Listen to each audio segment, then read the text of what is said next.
I think, I mean, this is a big subject. But I think that that where these particular practices that we've just been sort of touching in on are very helpful is that I think if you, in my experience, if you look at a lot of very widespread approaches to forgiveness, they are based on some very subtle level, and sometimes not so subtle level, still on a judgment.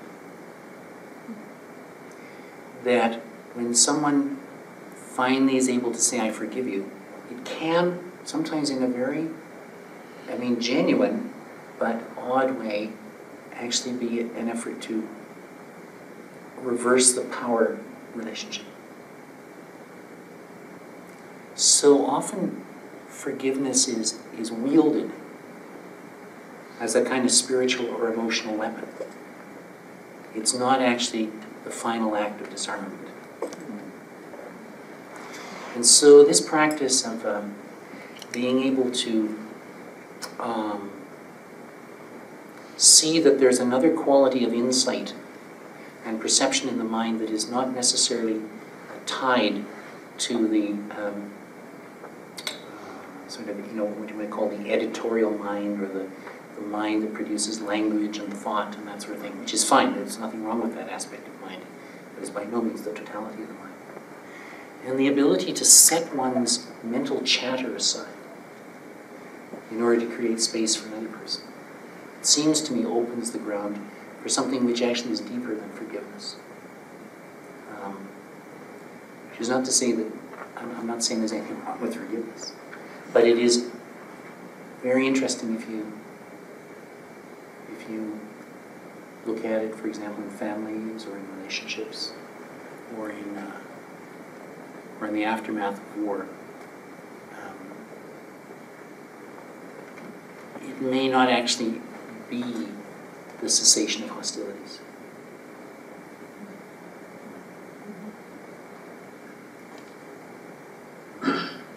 Please. Your first response here sparked a question for me. My experience is that in the U.S., there has been a trend over the last 10 or 20 years to become more polarized, more us versus them kind of thinking. Sure.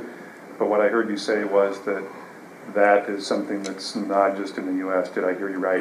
So in your travels in the rest of the world, within countries, is that happening, or between countries? And if so, why is that that's increasing over these years? Oh, okay. Well,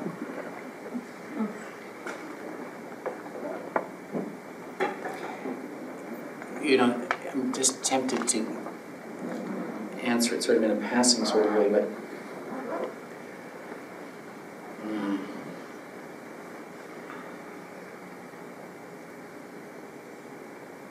maybe it's one way of looking at it.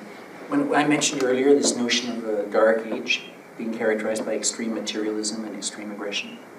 So, the fundamental seed of that is, like from an inner point of view, is self and other.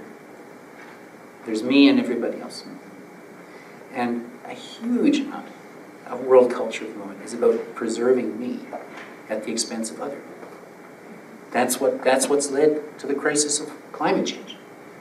It could be our species versus the other, but that's usually played out by, my car, my gas, my home, my bank account, what I want to do.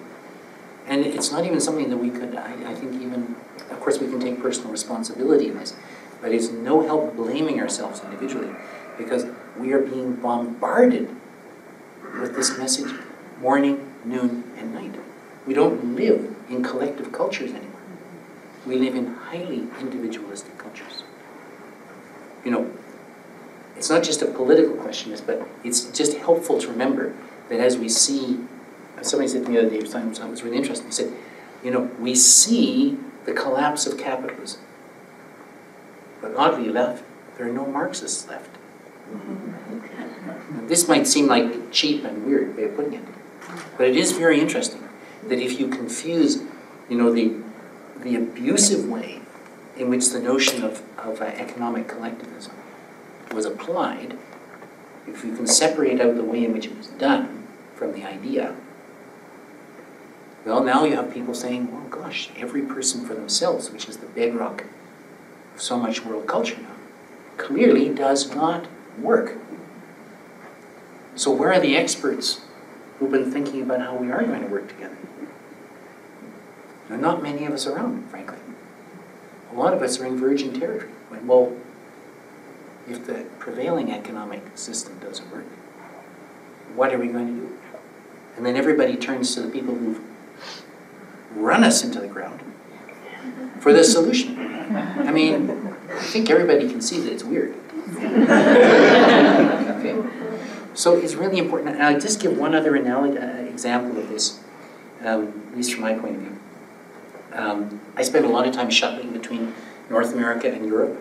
So particularly when the outgoing US administration came in, people used to, in Europe, would look at me like I'd come out of darkest Africa or something, and they'd say, "What's it like?"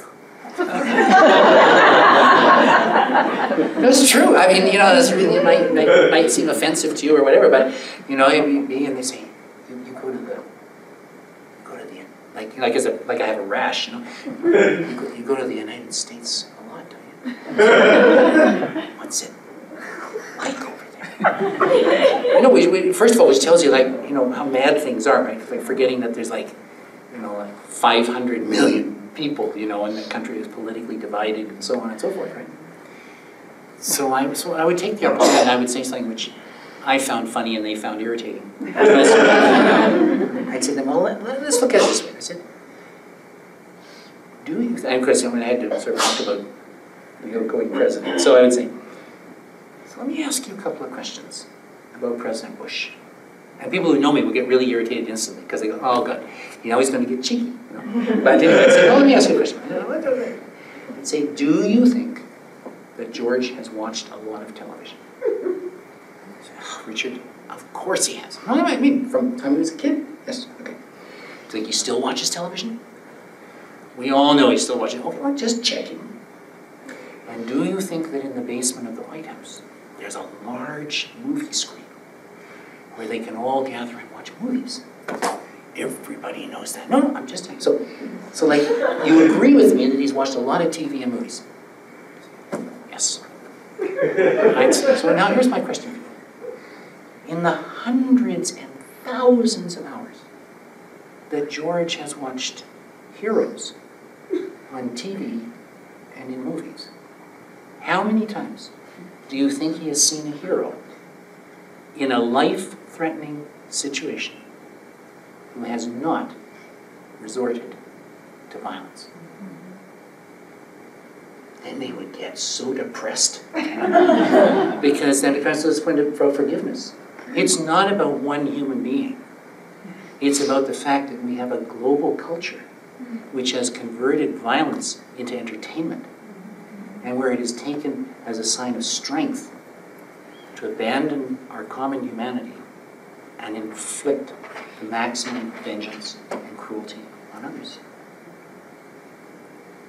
That, I think, is the big challenge that must have been in the back of your mind when you decided to come this evening to making peace possible.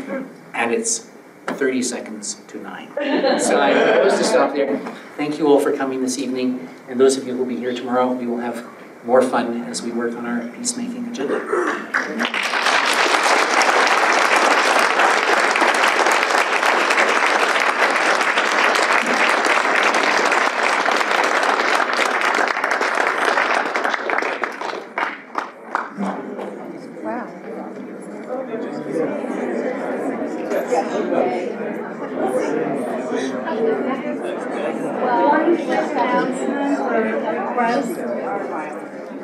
Thanks.